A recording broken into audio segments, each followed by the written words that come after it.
Perfect.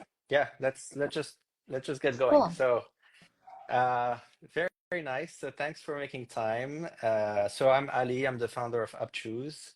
Um, and I'm super, super excited to host Kathryn, who's the founder of Anja Health. We know each other, I think it's been a couple of years now. Yeah. Been, closely following the great work that you do. We're both, Thanks. trying to bring something of value to help new parents. Yeah.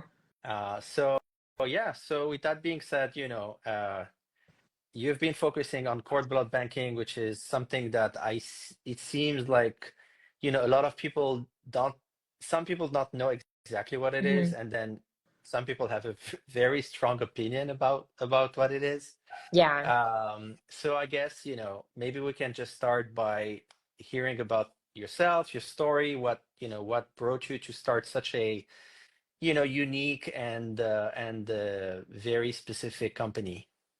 Yeah, definitely. Yeah, so my younger brother had cerebral palsy from a near drowning accident, which gave him pretty severe brain damage. So he was unable to walk or talk.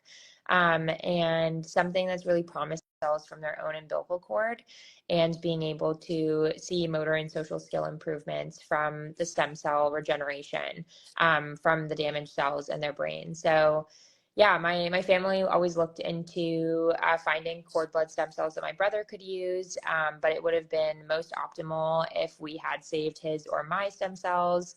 And we ultimately, unfortunately, didn't do that. So we tried to find a donor, but it's typically really difficult to find a donor if you're a person of color or mixed race. And so, yeah, from there, when my brother passed away, I wanted to do something that would have been able to help him. And I think this is definitely something that if like my parents had access to it, would have been able to help him. So yeah, so that's why I founded Anja Health, and so his name was Andrew, so the company's name is Anja.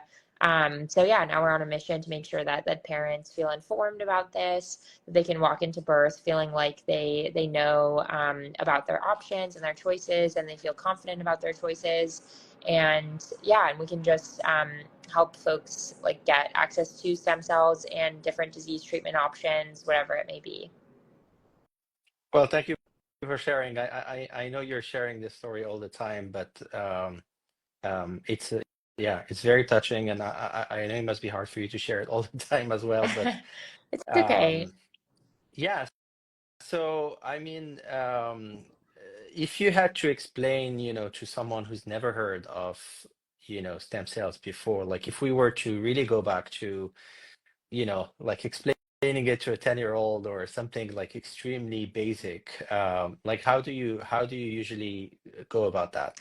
Yeah, it happens more frequently than you would think because most, especially young men, don't know about cord blood thinking. So, especially if I'm at, for instance, like a founder function, it definitely leans predominantly male. And so, Mhm. usually I explain it as we help pregnant parents freeze stem cells from their umbilical cords and placenta to use for future disease treatment. And usually people are kind of like, wait, like, can you repeat that again? Yeah. Like it's kind of hard to grasp, but yeah, but basically we have a kit that pregnant parents can bring with them to birth. And then from there they can use all the tools in the kit to collect the umbilical cord and placenta, and then send it off to our lab where we will process it for its stem cells. So very similar to freezing eggs and sperm, where it's processed in a lab and then cryo preserved at around negative 190 degrees Celsius. So that's like what we physically tangibly do, but I think ultimately the broader mission is increase access to stem cell treatments, and allow parents to just have like one additional treatment option when they're looking at any family member that might have an ailment that needs to be treated. So, it's interesting because I know how, hard it is to start a company, uh, especially a company like a healthcare company that has any kind of physical process attached Yeah. to it, right? It's not just software. And you've done amazing uh, job to like put the brand out there, create a company, have extraordinary backing. You're part of Y Combinator. You have great investors. Like I'm really curious how you were able to you know a, like push through your thesis in that world Yeah. that is very much, used to like very strong growth numbers, like models that scale very rapidly and very easily, or not like easily, but like, viral loops and all that. Like how have you, to me, it's clear that you've done something extraordinary just by putting that kind of, company in that kind of world. Yeah, Thanks. can you talk me through some of the, I don't know, feedback or pushback or tactics Yeah. that you used? Yeah. I mean, I think a lot of investors were just a lot of feedback that I got was kind of along the lines of like, finally, like not a B2B SaaS company. Yeah. And so, yeah, I thought that was really interesting because, yeah, I was surprised at how moved people were by the mission. Although, like, I didn't really know too much about venture capital, but I guess knowing what I know now about venture capital, and sort of the landscape, I think, yeah, people are just inclined to things that have a personal backing because it's kind of rare for startups to have like a very personal connection to the mission statement. I think especially when you look at like B2B SaaS companies or something like that, it may not necessarily be like a huge problem statement that the founder necessarily feels very personally connected to. Although it produces like a good business and they tend to be passionate about like engineering and product and such. So yeah, so I think I just felt like touched that other people were able to resonate with the mission as well, and feel like they could see it too and be a part of it. So yeah, I think a lot of it was just like being a part of a mission driven company, which I didn't realize was as rare as it is. But yeah, but seems like it definitely is like rarer in the startup world. Yeah, and like early on, how did you? It's funny because we had a little chat just before, and we said like, let's not talk too much about like startups and like getting customers. That's But you know okay. what? It's yeah, Yeah. it's funny because I was gonna ask you like, how did you get your first customers? Because in a way, like what you have to demonstrate when you're trying to get up and running is that there's demand for it. And Hmm. in your case, it's a little bit challenging, I suppose, to get your first, parents to trust your service. So I'm just curious about how those first happened, and if these were in like specific family history, like what got them convinced. Was it purely on the basis of the science, or did they have some, family history where they knew already that they wanted to do, cord blood banking? Yeah. Yeah, it was largely through social media. So I actually worked on a consultancy prior to doing this company. I founded a consultancy called Bridge Strategy, and we were helping small businesses and startups figure out how to go to market and things like that.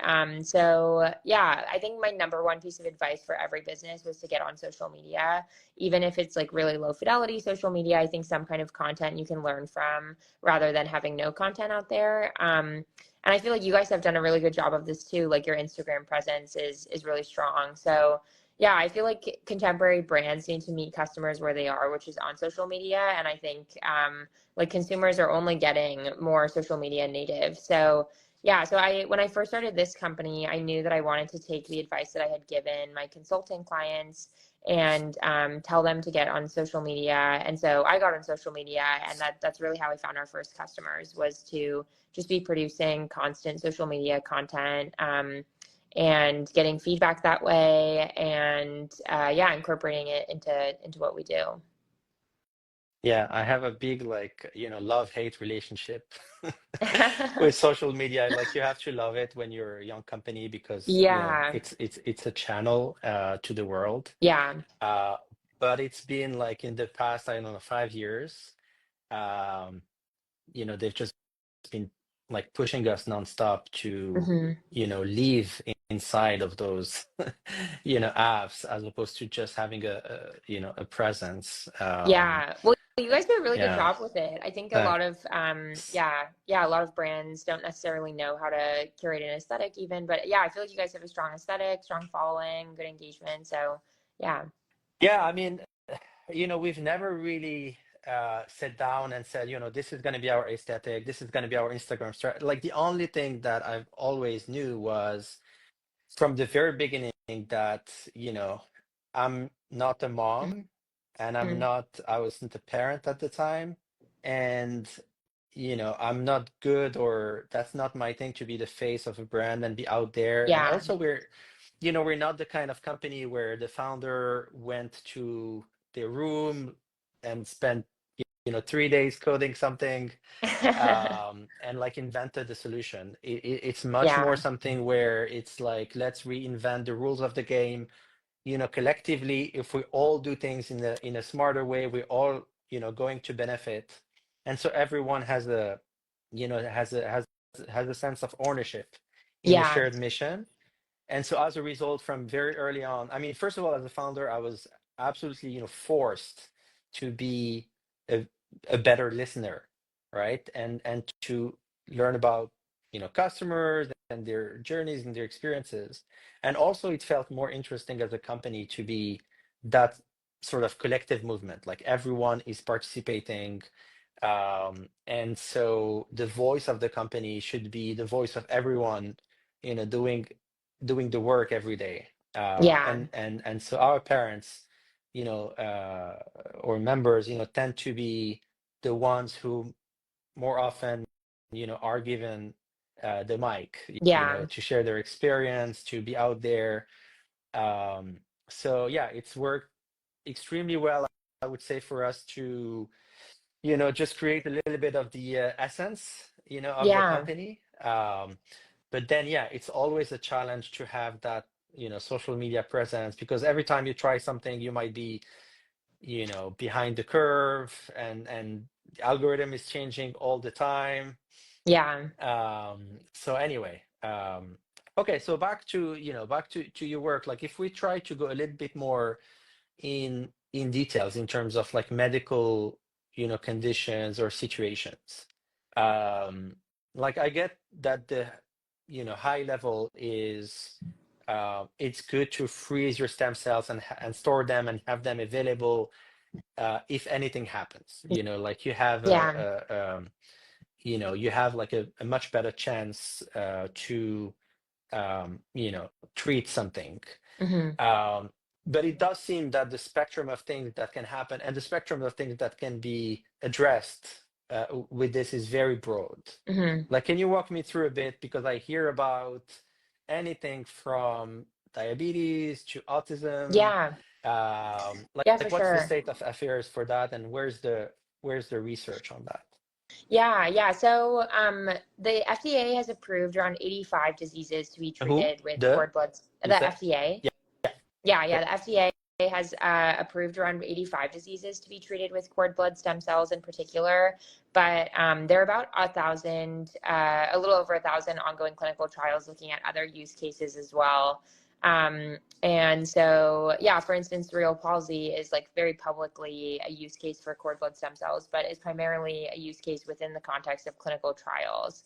And yeah, so a lot of the FDA approved diseases are rare blood cancers and kind of things where cord blood stem cells is really the only option for treatment. And then the clinical trials are looking at whether cord blood stem cells can be a more effective treatment than kind of existing treatments, or just, yeah, generally improve conditions. So yeah, I think slowly within the past 10 years or so, the FDA has approved more and more diseases. So the idea with other folks that I've talked to in the industry is that over the course of the next 10 years, like that will only continue to accelerate and clinical trials will advance towards FDA approval.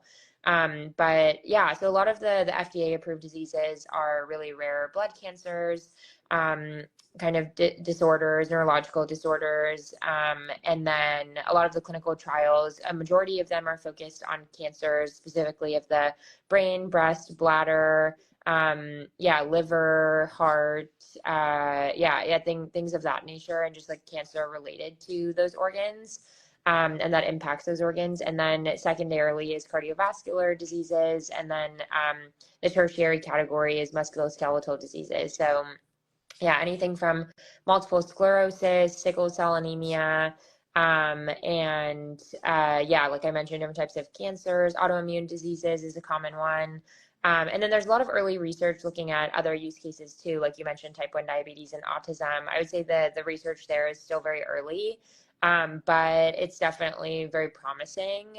They've been able to see type 1 diabetes improvements in mice with cord blood stem cells, and have like used it more rarely with humans as well. Hmm. And yeah, with autism, a lot of it is not been like really, there haven't been like focused studies on it, but especially in Europe, I've talked to quite a few physicians that have administered treatments for autism and other neurodegenerative diseases, and generally like see that as the primary path forward. So yeah, it kind of depends on the disease itself, but research is at different places with different diseases. And I think in general, the consensus is that it'll continue to advance on all And fronts. do you see like a big difference between, I don't know, the US and Europe or other parts of the world? Yeah, I think in Europe, well, first of all, there are less cord blood stem cells being banked, but they are used more in Europe.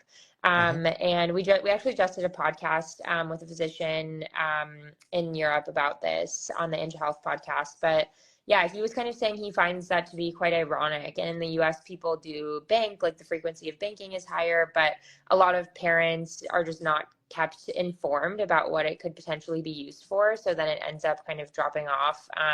But in Europe, a lot of physicians are really inclined to stem cells, especially cord blood stem cells. And there's a lot of clinics and less regulation involved in administering those treatments. So yeah, this physician in particular was telling me that his daughter even has a neurodegenerative disorder. He didn't disclose what exactly it is, but he administered a treatment for her, and he's also administered treatments for autism and other diseases. He focuses specifically on neurodegenerative diseases, but yeah, in general, he felt like it was like for sure the future of treating neurodegenerative diseases, and cerebral Hmm. palsy, I would say, is one of those as well, which has had a lot of promise in clinical trials too. And so for clinical trials, like just to go back to the basics on that as well, like who's running them? Um, Yeah. yeah. Yeah, it kind of depends on what the disease is. But for instance, the clinical trial for cerebral palsy is really spearheaded by Dr. Joanne Kurtzberg out of Duke University, and she Okay. spearheads a lot of the cord blood stem cell research. So yeah, generally researchers slash physicians slash like folks out of research institutions. And so, I'm involved in some initiatives around clinical trials as well, clinical Oh, studies, cool. where I came to learn a little bit that a big challenge in the US is to recruit people to be part of the Oh, studies. okay. Um, Interesting. I don't know in your space, but for example, in even in space, related to nutrition, Mm. or like food related, like health plans or things like Yeah. that.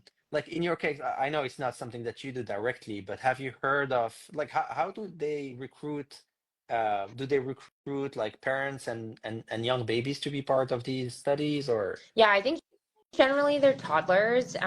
So yeah, I would say anywhere from like 3 to 9 years old is kind of the the average that I've seen.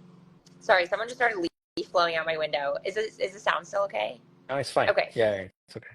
Sounds good.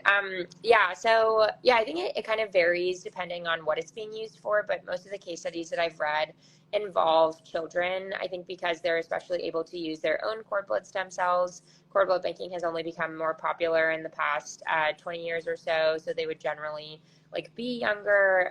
Also of their because they have a smaller body, they don't need as much cord blood stem cells to be able to treat whatever disease Yeah. they have. So yeah, for all those reasons, they're generally younger. But yeah, from the parents that I've spoken with, I think usually they try to reach out to the physicians that are running the clinical trials to be a part of the clinical trial, and then it depends on eligibility. And there are a lot of folks that are involved in either the research side of things or physicians themselves treating given diseases that ultimately promote, yeah, folks to be a part of those clinical Okay. trials. Interesting. And so in terms of like parents who come to you, say you're posting something on social media, or Yeah. like, do you find that there's always the same uh profile of people, or maybe concern why people are more, let's say, ready to consider this as an option, or is it Yeah. very diverse? I think it's pretty diverse. It kind of depends on the parent's background. Sometimes, especially if the one of the parents is a physician or has some kind of medical background, they generally have like less questions around the science, and it's more about the logistics. Sometimes, if parents are slightly lower income, then of course their first concern is more pricing and budgeting. So yeah, I would say that the main concerns are generally like how it works, pricing, and the science behind it. So it just kind of depends on how parents prioritize that.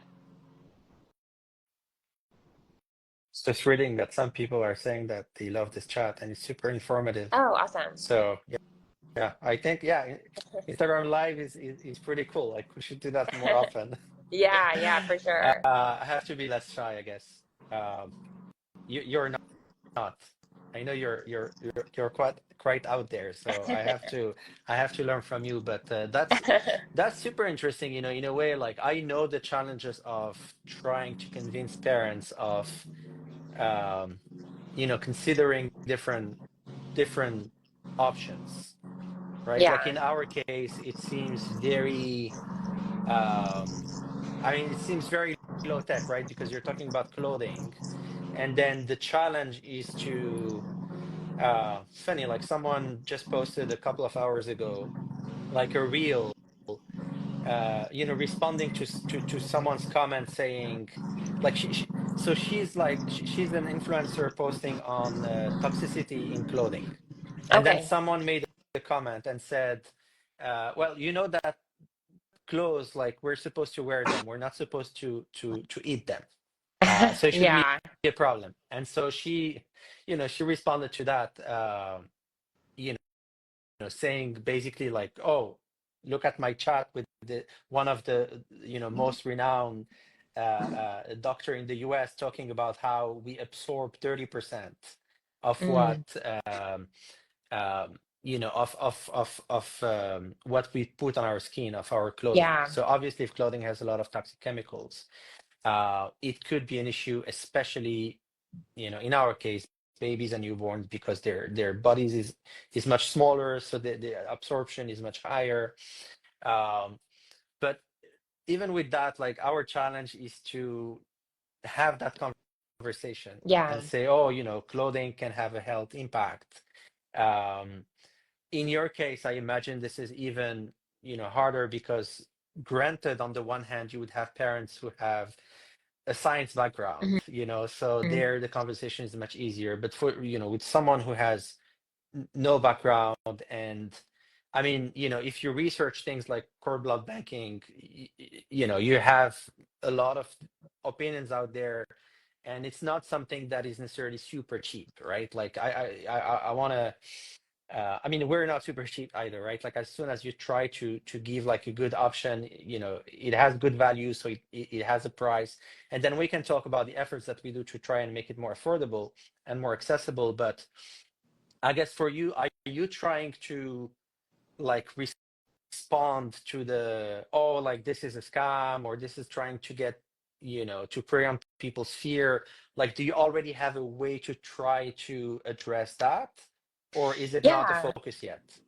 Yeah, yeah, for sure. Yeah, I think every angle of marketing we've done. So yeah, I don't really shy away from it. I just try to be honest. Like I always circle back to my family story.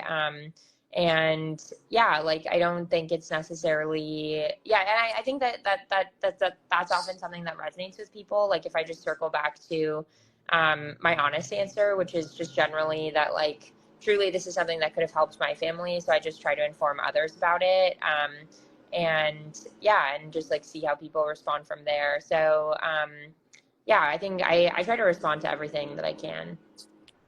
Cool. Okay. um the the one thing that I wanted to ask on this is about delayed cord clamping, Yeah. right?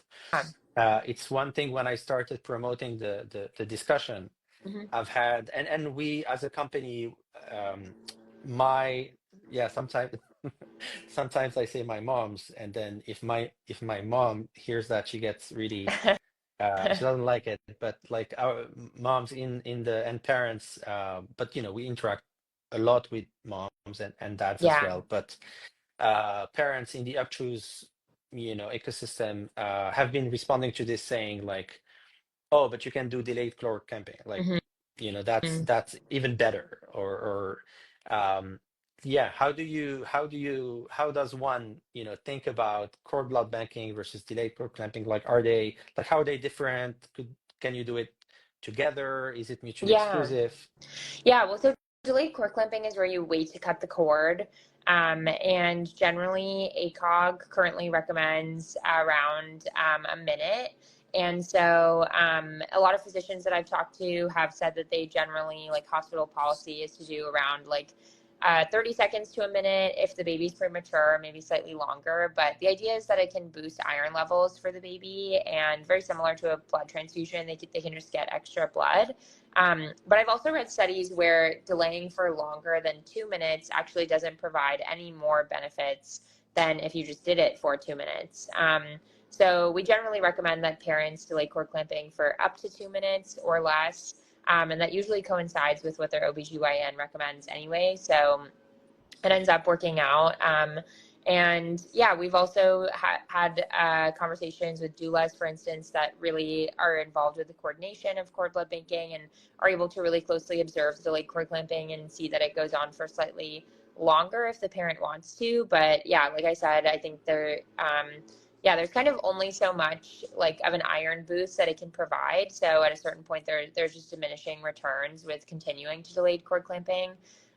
So yeah, we tell parents they can definitely do both. We just recommend typically like 2 minutes or less, unless you have a really, really thick, juicy cord, then you can potentially have a provider overlook that and do slightly longer if you would really like to, but it always falls into what the OBGYN recommends. Um, okay, very clear. Thank you. And there's a video that I've seen that was really interesting that basically said it can work wonder. It's true, but it's very, very, very unlikely that you will need it. Mm, Um, and if you ever need it, you could just go to a public bank. mm. Um, Yeah. yeah, what's your take on that? Yeah, I think, well, so the New England Journal of Medicine published a piece where the chances of survival are correlated to be much statistically significantly higher if you are related to the donor that gives you cord blood stem cells. And so, for that reason, I think it's best to have an immediate related donor at your disposal so that you don't have to try and find a donor.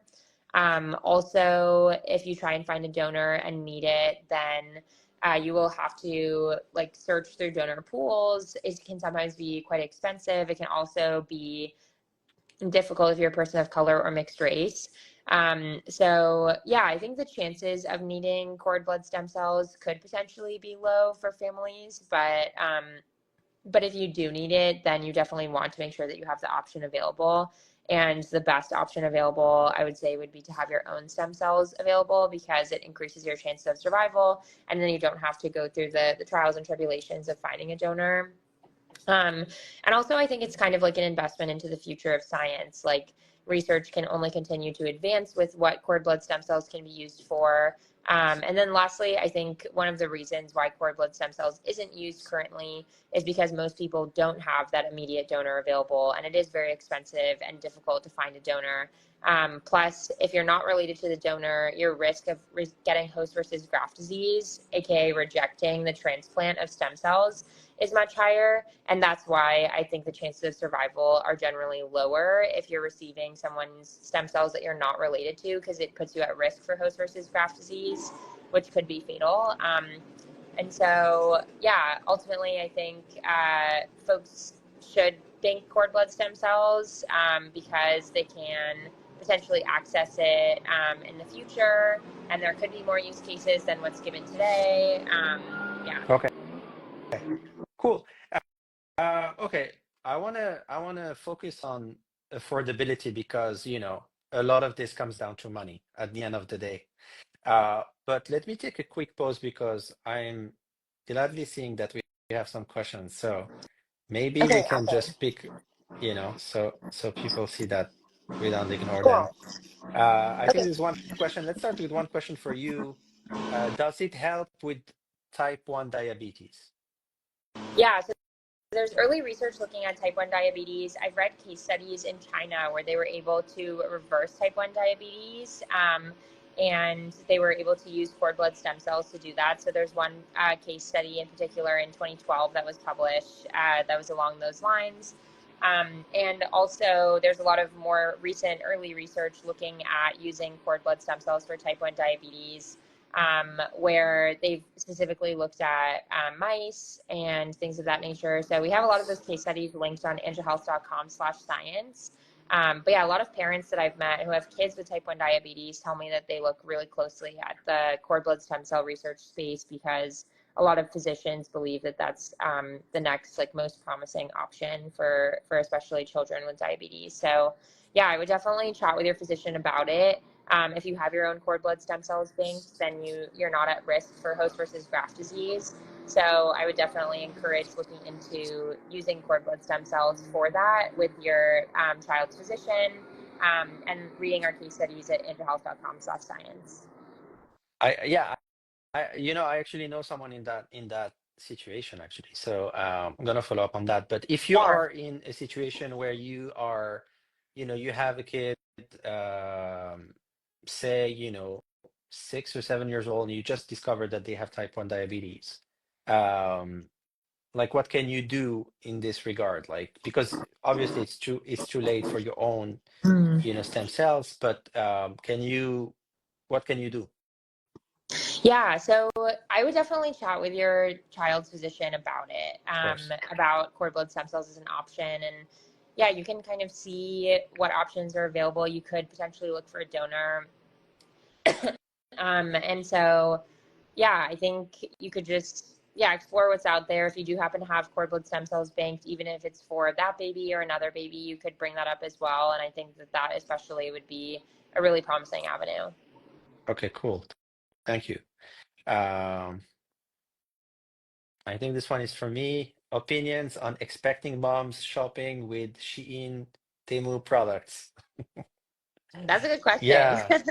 Uh, so no, I mean, no opinions other than, and something actually that I had to learn, pretty early on that, um, it's hard enough to try to, I mean, um, I try to take those things always from a perspective of empathy, you know, like no one is purposefully looking for things that are either toxic or poorly made or potentially harmful. Um, so I wouldn't have opinions on why people do that, but I have a strong opinion on at least two things. Number one is looking at the evidence, right? Like there's been actually recent studies that have found a much higher amounts of toxic chemicals, sometimes called forever chemicals, PFAs, etc., in a number of items from those kinds of websites, and a number of baby products from clothing to bibs to cloth sold on those websites. So long, answer short, yes, it's better to avoid, these websites if you can, but I think our job as companies is to provide a viable, accessible alternative, Yeah. and that's something that I've tried to um, design around, from the very beginning of UpChoose. We're not going against anyone. We're not trying to fight anyone. It would be too big of a fight anyway. The point is to try to create an alternative that people can embrace and that they can see value in. Like it's easier, it's most convenient, it's affordable, it's better quality. So I want to spend and focus, our energy on that. And if anything, when we started with UpChoose, it was all about, fast fashion. And now it's ultra fast fashion, Hmm. and a lot of the comments we get every time we post on this is, well, it's the same for all these other companies. And the truth is that it's not the same. It's a higher intensity. So those new websites, they they sell a lot more product at a much more higher speed and frequency, with much lower standards. So it's always like that machine is always getting bigger and getting more, steam and power. So we're never going to be able to fight that, but we do, we can create an alternative where that people can choose if we make it, attractive and accessible and all that, which leads me to my point about money. I think that's a really important part of the conversation, um, because both our services, but I think, you are in a place where you're trying to sell a service that people will pay for a long time, right? Like, Hmm. what is it usually? It's like many years, Yeah, typically 8 years. 8 years at minimum, right? So how do you try to make it something accessible or help people figure out, the spending elements? Yeah. Like, Yeah. Well, so we split it up into 8 years to kind of be a sort of like Klarna type of alternative. So anywhere from $49 to $99 a month over the course of 8 years is our payment plan. Yeah, so that's kind of how we structure it, and it makes us about 30% more affordable than the industry average when you look at our total amounts. But also, it helps pregnant parents not be required to fork over like $1,000 plus at a time, which has historically been the case. Like they have to pay like $1,000 or more to be able to even get started. But with us, we have the payment plan to split it up so that it's more of a buy now, pay later type of alternative. and is there any plans or any, vision down the road that this can be something that is either covered by employers or by insurance, or Yeah, any kind of payment yeah. help? Yeah, it's definitely something we're always looking into. I think it's something that, yeah, I try to make sure is, yeah, on our roadmap. I think insurance companies unfortunately aren't incentivized to cover preventative care, similar to how they don't really cover egg freezing or sperm freezing. But yeah, I think we try to consider that as an option. And yeah, we've done a bit of research into it before and chatted with some insurance companies about it. But yeah, like I said, they're not completely incentivized to do it at the moment, unfortunately. But yeah, but we're constantly following up about it. And do you feel like at the moment you're mostly able to, get people for whom it's not like a super significant expense, or do you feel like you're already able to get people who find smarter ways or want smarter ways to spend their money? Because the other thing that I see a lot in this space is that a lot of the money, a lot of the resources go for things that are very um that parent end up finding useless or not even use, or just add to the clutter and the waste. um Yeah. Um, so I guess, wait, what is the question?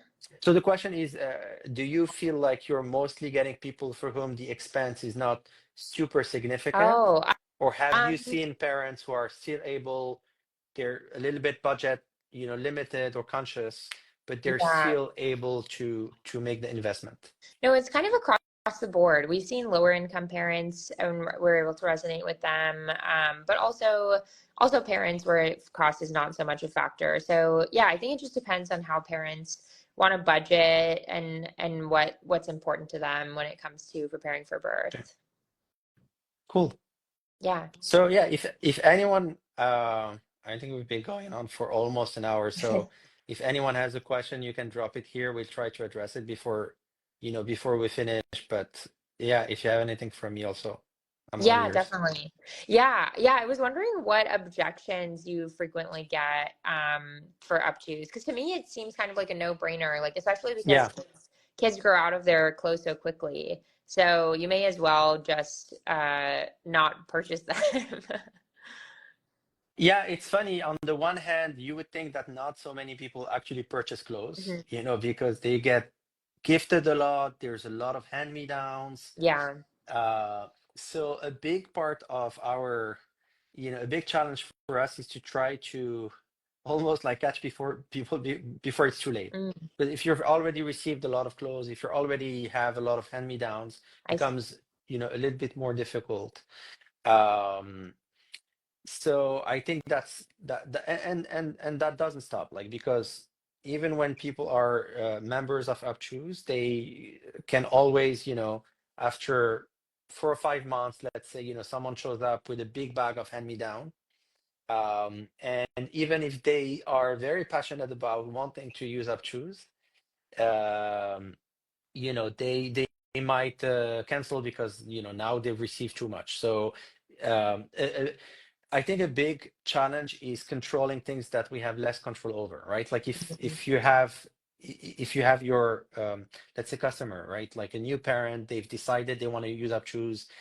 They do it because they want to use organic fabrics. They don't want to deal with all the clutter and all that, Yeah. but they don't control everyone around them. Yeah. So every now and then you would have the the grand, anyone from your family, not to not to put the spotlight on anyone in particular, who would show up with like either tons of gifts or tons of hand-me-downs, or so then it becomes a much harder problem for them. And you either have the power users who are still very, very committed to using a certain type of, like, they want to use certified organic cotton fabrics on their baby skin, Yeah. and nothing's going to deviate them from that goal. Or you surrender and you just not keep that as a as a priority. Yeah. um but other than that, we've never had, to be honest with you, we've never had any objection on the logic itself. Like, it's always been like, yeah, it makes all the sense in the world. Like, Yeah. babies outgrow clothes very fast. um yeah, so it's always been very, very straightforward from that perspective. Okay, I see. Okay, interesting. Well, yeah, I guess is there anything that you generally like to impart on pregnant parents?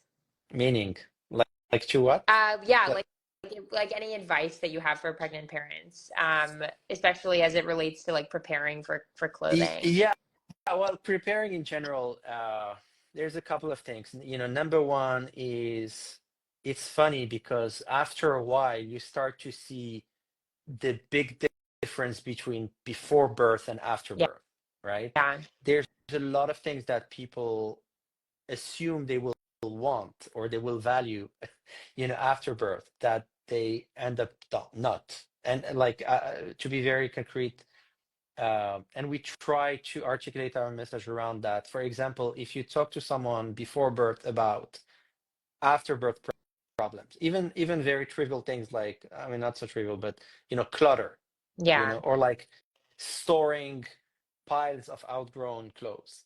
It seems like either not a big deal or not something that compares with the excitement, of purchasing, like, all the clothes out there before birth. yeah, And so oftentimes, even though the same lessons are learned again and again, and the same questions are answered on forums all the time, um, people still, many people go through that same, like, learning curve and end up thinking, you know what, like, I've not used any of all these, like, super cute things.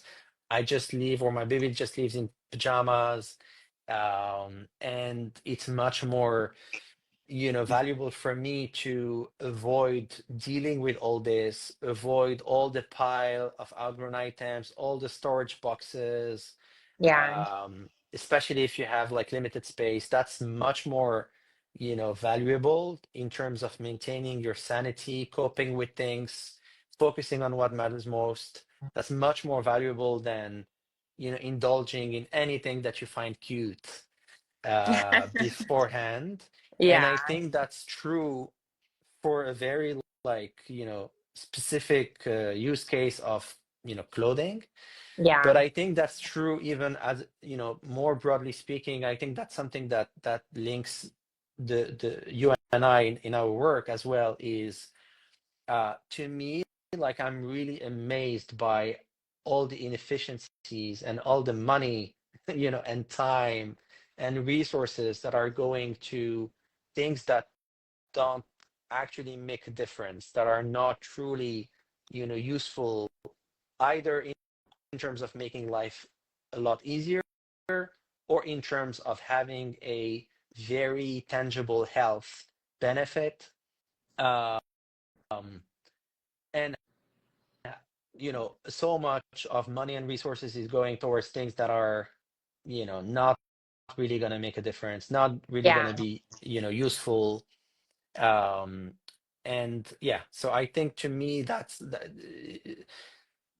a, like, huge inefficiency that I see in this space, that could be a big, like, opportunity to rethink how we do those things, rethink the experience of preparing, of planning, or of gifting. Yeah. So that's something that we focus a lot on. I see. Okay, that's awesome. Okay, cool. Well, I know we're running out of time, but Yeah, yeah, but this is really great. yeah. Well, we'll do it again. Thank you Yeah, so much for, again, taking the time. you too. And yeah, I hope, people got a lot better understanding of what you're doing. Yeah, we're, for everyone, who's been listening, or everyone who's seen us, talk about this chat, please reach out. We're gonna post. We're gonna make it, easy for you guys to, yeah, to just contact us, and we will share more information, and all that. So yeah, Yeah. thank you so much. Okay, awesome. Thank you. Perfect. Thank you Okay. so much. Bye bye. Bye.